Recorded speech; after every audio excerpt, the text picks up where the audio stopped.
प्यारे बच्चों, उत्तम स्वास्थ्य के बिना मनुष्य न तो स्वयं के जीवन का सुख भोग सकता है और न ही दूसरों को सुख पहुंचा सकता है।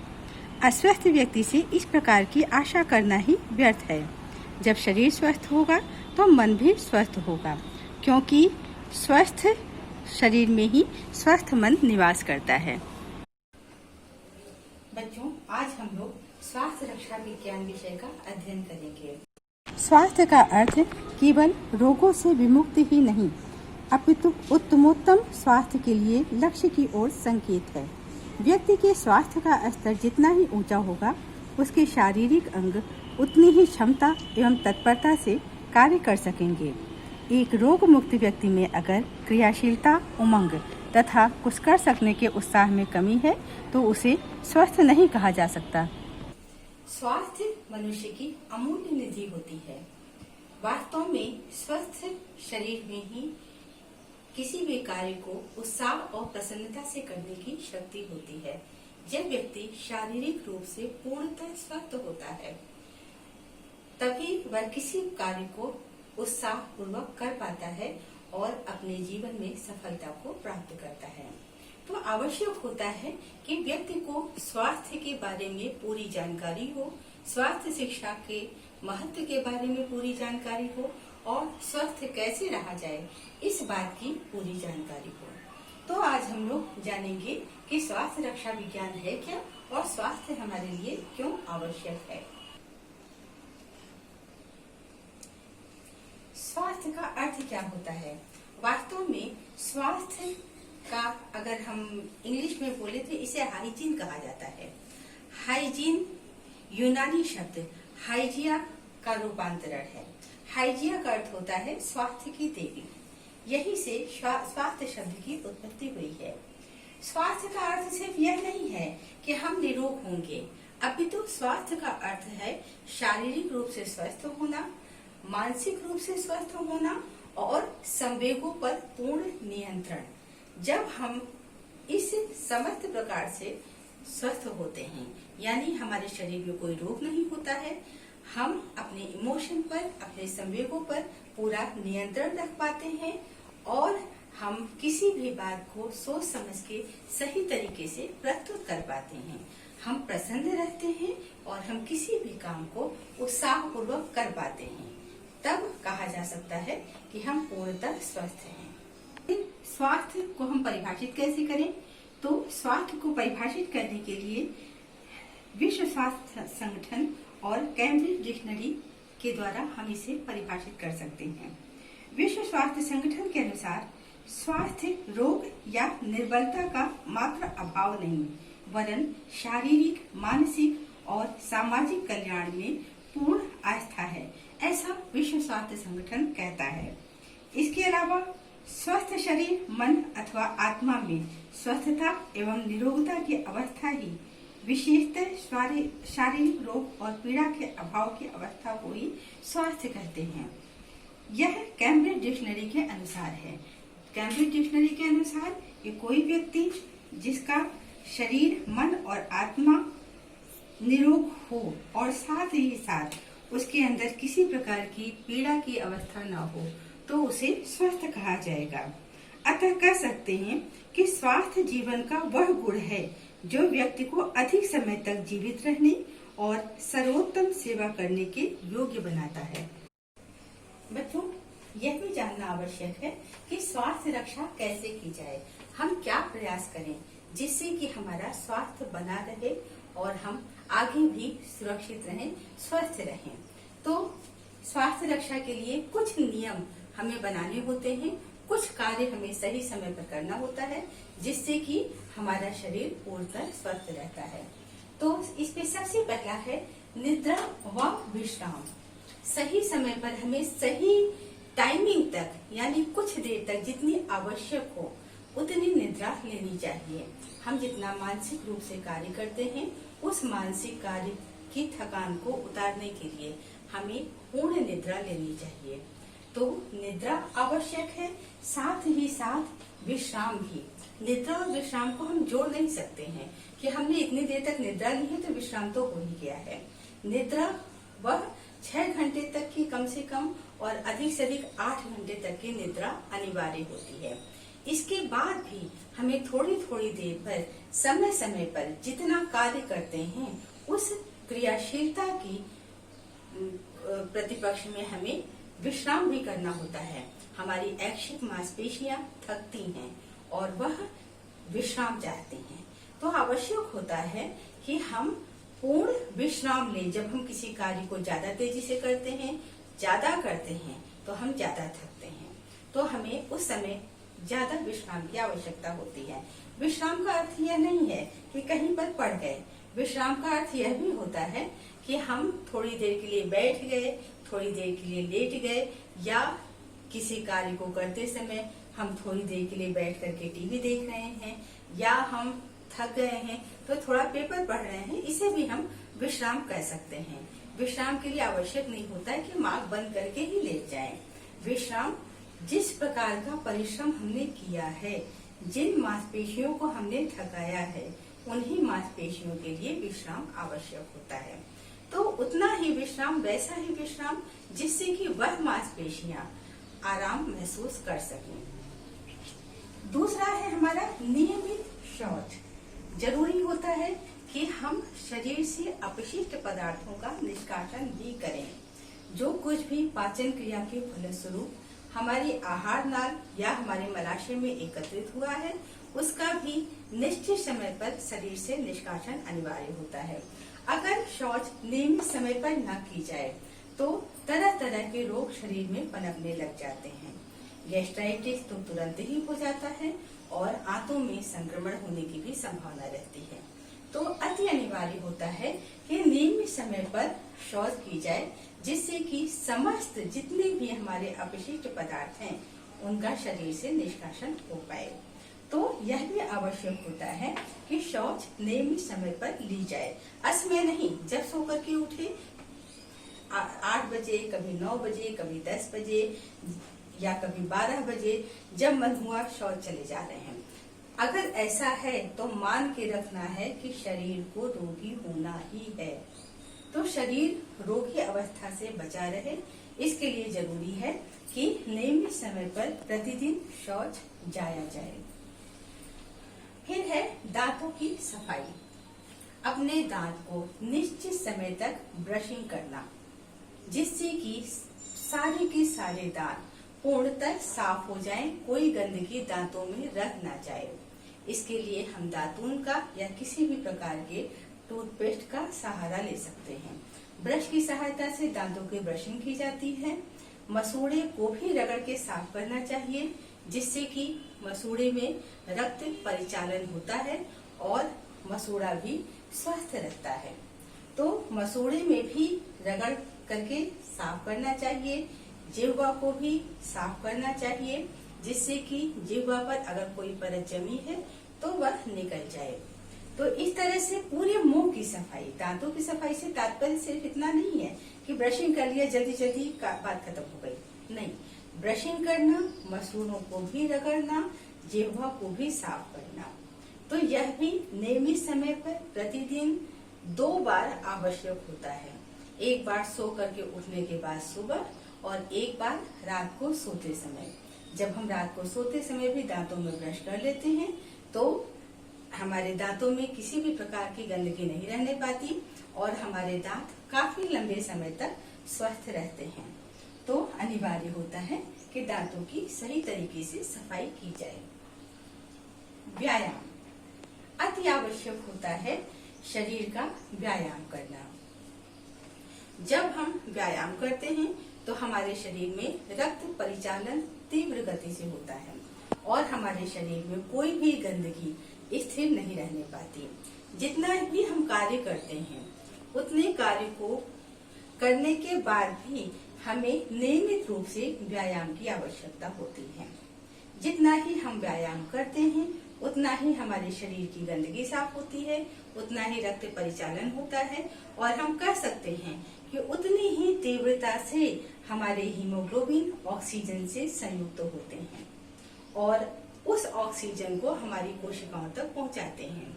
जितना ही ज्यादा हमारी कोशिकाओं को ऑक्सीजन मिलेगी उतना ही ज्यादा संश्लेषण की क्रियाएं होंगी और हमारे शरीर की जो 3 मुख्य आवश्यकताएं हैं, ऊर्जा और ऊष्मा की प्राप्ति, शरीर में रोग प्रतिरोधक क्षमता का विकास और शरीर का निर्माण, जितना ही ऑक्सीजन शरीर को मिलेगी, यह तीनों ही क्रियाएं उतनी ही ज्यादा होंगी। और सीधी सी बात है कि हमें हमारे शरीर के अंदर जितना ही ऊर्जा रहेगी, हम उतना ही ज्यादा काम कर पाएंगे। हम जितना ही ज्यादा काम कर पाते हैं, उतना ही ज्यादा हम प्रसन्न रह पाते हैं और उतना ही अपने जीवन स्तर को ऊंचा उठा सकते हैं।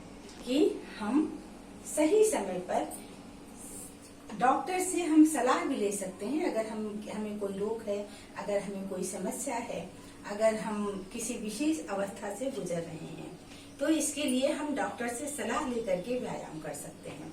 लेकिन व्यायाम हमें अपनी आदत में शामिल करना चाहिए। व्यायाम न सिर्फ हमारे शरीर में अतिरिक्त ऊर्जा का संचरण करता है, अपितु हमारे शरीर के टॉक्सिन निकालता है, हमारे शरीर की गंदगी को निकालता है, हमारे किडनी लोड को कम करता है। हम जितना ही ज्यादा व्यायाम करके पसीना निकालते हैं, उतना ही ज्यादा हमारी किडनी पर भार कम होता है और हमारी किडनी ज्यादा सुरक्षित रहती है। तो व्यायाम एक अनिवार्य क्रिया है और व्यायाम अनिवार्यतः किया जाना चाहिए। स्नान। नियमित समय पर हमें अपने बाह्य शरीर की स्वच्छता का भी ध्यान रखना चाहिए। आप जानते हैं बच्चों, आपने कोशिका के अंतर्गत पढ़ा है कि कोशिकाएं जो बाह्य आवरण है, वह कोशिकाएं नष्ट होती हैं और नष्ट होती हैं तो उनका शरीर पर से हटना भी आवश्यक होता है। हम किसी डिटर्जेंट इत्यादि का उपयोग करते हैं जिससे कि हम उस मृत सेल को हटा पाएं। शरीर में जो पसीना बहता है वह भी शरीर में जगह जगह जम जाता है, तो उस पसीने को हटाने के लिए भी आवश्यक होता है कि स्नान करना चाहिए। स्नान सही समय पर सही तरीके से करना चाहिए और स्नान करते समय शरीर के समस्त भागों की पूर्णतः सफाई की जानी चाहिए।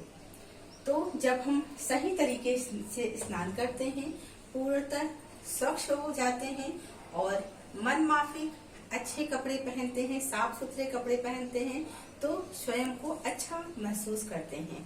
और हम जब स्वयं को अच्छा महसूस करते हैं तो वह हमारी पर्सनालिटी में, वह हमारे व्यक्तित्व में पॉजिटिविटी ले आता है, जिससे कि हम किसी भी कार्य को अतिरिक्त उत्साह के साथ कर पाते हैं और खुद को किसी भी कार्य को करने में सक्षम पाते हैं।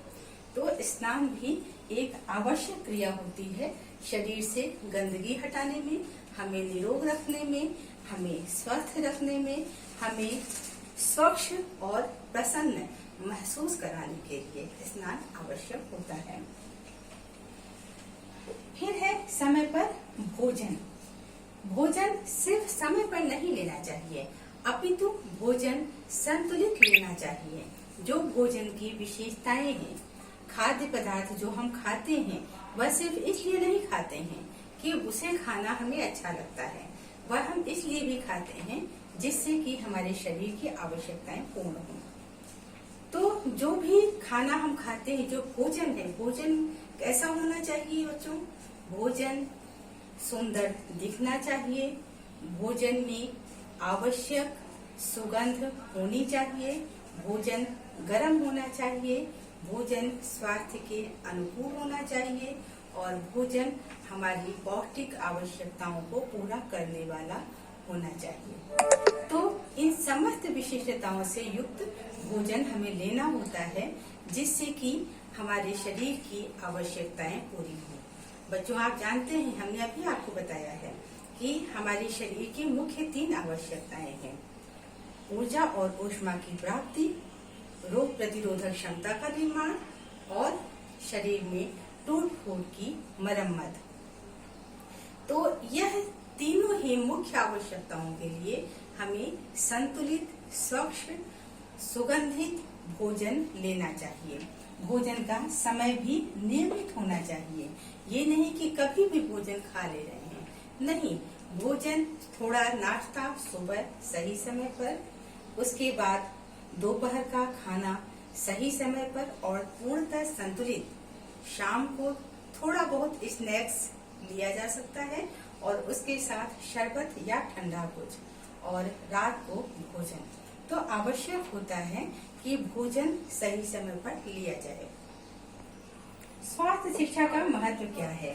क्यों हम ले स्वास्थ्य शिक्षा? हमारे लिए क्यों जरूरी है स्वास्थ्य शिक्षा? वास्तव में स्वास्थ्य सिर्फ व्यक्तिगत समस्या नहीं होती, अपितु स्वास्थ्य सामुदायिक, राष्ट्रीय और अंतर्राष्ट्रीय समस्या है। कई बार हमें पता ही नहीं होता है कि हमारा समय से सोना, समय से जागना, समय से अपनी दैनिक क्रियाओं से निवृत्त होना, व्यायाम करना, सही तरीके से भोजन करना और संतुलित मात्रा में भोजन करना हमें स्वस्थ बनाता है। तो हम ये बातें नहीं जानते, बस थाली में खाना उठाया और किसी भी समय खा लिया, सारा काम कर चुके तब खाना खाने जा रहे हैं, चाहे जितनी भी देर हो जाए। ये सारी अज्ञानता की बातें हैं। कभी कभी हम बिना मतलब दवाएं वह खा लेते हैं जो हमें उस रोग में नहीं चाहिए होती हैं और हम बीमार पड़ जाते हैं। कई बार हम लोगों से पूछ करके दवाएं खा लेते हैं और हम बीमार पड़ जाते हैं। कई बार ऐसा होता है कि हमें जो व्यक्ति जो सलाह देता है हम वो खा पी लेते हैं और हम बीमार पड़ जाते हैं। तो अज्ञानता विशेष उत्तरदायी होती है हमारे स्वास्थ्य को बिगाड़ने के लिए। हमारे देश की यह विशेष समस्या है कि हमें पता ही नहीं होता है कि क्या कारण है जिससे कि हम अस्वस्थ होते जा रहे हैं, हम क्यों बीमार पड़े। कई बार हमें पता ही नहीं होता है यह रोग हमारे घर में आया कैसे, कई बार हमें पता ही नहीं होता है। छोटी छोटी अज्ञानता की बातें हमें ज्यादा से ज्यादा बीमार कर देती हैं और फिर हम परेशान हो जाते हैं। तो स्वास्थ्य शिक्षा के बारे में अगर हम जानते हैं कि हम कैसे स्वस्थ रहें, हमारे परिवार के लोग कैसे स्वस्थ रहें, अगर हम ये बातें जानते हैं तो हम अपने स्वास्थ्य को बनाए रख पाते हैं, अपने परिवार के लोगों को जागरूक करते हैं, उनका स्वास्थ्य बनाए रख सकते हैं, अपने आसपास के लोगों को भी जागरूक कर सकते हैं जिससे कि उनका स्वास्थ्य बना रहे। जब स्वास्थ्य शिक्षा के प्रति राष्ट्रीय नीति बनाई जाती है तो राष्ट्र के लोग भी स्वस्थ होते हैं और अंतर्राष्ट्रीय स्तर पर भी प्रयास किए जाते हैं जिससे कि विश्व के समस्त लोग निरोगी रहें और स्वस्थ रहें। कुछ समय पहले तक किसी भी व्यक्ति को पता नहीं था कि स्वास्थ्य शिक्षा है क्या। धीरे धीरे लोगों के अंदर जैसे जैसे चिकित्सा का स्तर ऊंचा उठता चला गया, लोगों को पता चलने लग गया कि स्वास्थ्य शिक्षा कैसे की जाए।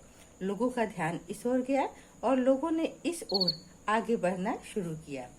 चिकित्सा वैज्ञानिकों ने भी अनेक परीक्षणों द्वारा ऐसे ऐसे सिद्धांतों और नियमों का प्रतिपादन किया जिसके प्रयोग में ले आने से व्यक्ति अपने स्वास्थ्य जैसे अमूल्य निधि को सुरक्षित रखने में सफल हो सकता है। आज स्वास्थ्य रक्षा विज्ञान का क्षेत्र अत्यंत ही व्यापक हो चुका है, जिसमें न केवल व्यक्तिगत स्तर पर ही बल्कि सामुदायिक, राष्ट्रीय और अंतर्राष्ट्रीय स्तर पर भी ऐसे प्रयत्न किए जा रहे हैं जिससे कि व्यक्तियों की स्वास्थ्य सुरक्षा की जानकारी व सुविधा प्रदान की जाए, जो अत्यंत ही व्यापक है तथा सर्वसुलभ है।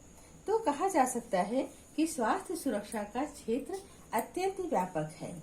यह किसी व्यक्ति से ही संबंधित नहीं होता है, अपितु व्यक्तियों के साथ साथ यह सामुदायिक, राष्ट्रीय और अंतर्राष्ट्रीय स्तर पर भी लोगों को प्रभावित करता है।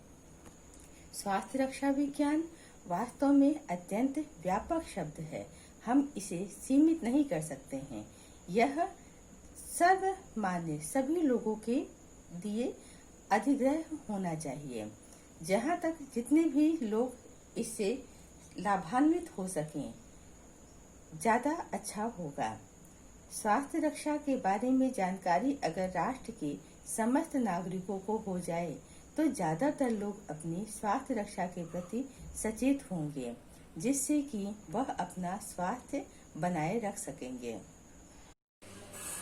बच्चों, जरूरी होता है कि हम स्वास्थ्य रक्षा के नियमों के बारे में जानें कि स्वास्थ्य रक्षा हम कैसे बनाए रखें।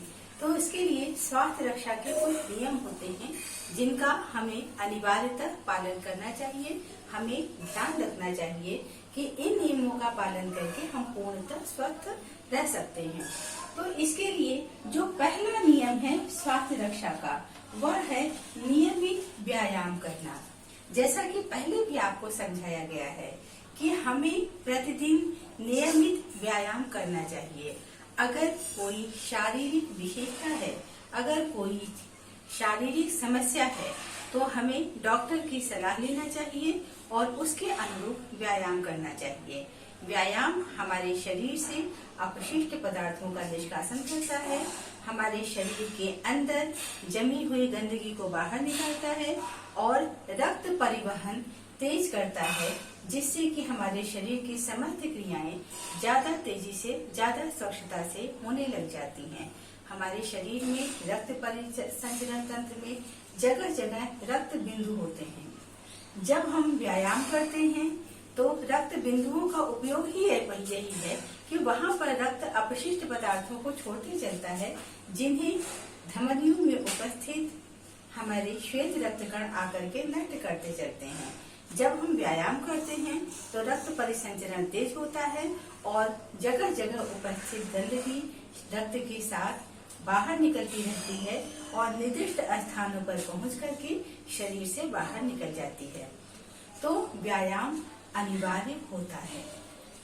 दूसरा है पौष्टिक तथा शुद्ध एवं संतुलित भोजन ग्रहण करना। भोजन पौष्टिक होना चाहिए। आपने पढ़ा, आपने जाना कि भोजन मुख्यतः 3 प्रकार का होता है। एक अपर्याप्त भोजन, मतलब कि शरीर की जो आवश्यकताएं भी न पूरी करे और जो पेट भी न भरे, यानी जो भूख को भी समाप्त न करे, वह भोजन अपर्याप्त भोजन कहलाता है। दूसरा भोजन पर्याप्त भोजन कहलाता है। वह आहार जो भूख को शांत करे लेकिन शारीरिक आवश्यकताओं को पूर्ण न करे, वह अपर्याप्त आहार कहलाता है। और तीसरा आहार संतुलित आहार कहलाता है। वह आहार जो किसी व्यक्ति विशेष की समस्त पौष्टिक आवश्यकताओं को पूरा करता है, उसे उस व्यक्ति का संतुलित आहार कहा जाता है। जरूरी नहीं है कि जो एक 10 साल के बच्चे का संतुलित आहार है, वही एक 18 साल के व्यक्ति का और वही एक 35 साल के व्यक्ति का भी संतुलित आहार हो। संतुलित आहार वह आहार होता है जो किसी व्यक्ति की पौष्टिक आवश्यकताओं को पूरा करता है। तो आहार वह होना चाहिए जो उस व्यक्ति की पौष्टिक आवश्यकताओं को पूरा करे, जो व्यक्ति उस आहार को ग्रहण कर रहा है।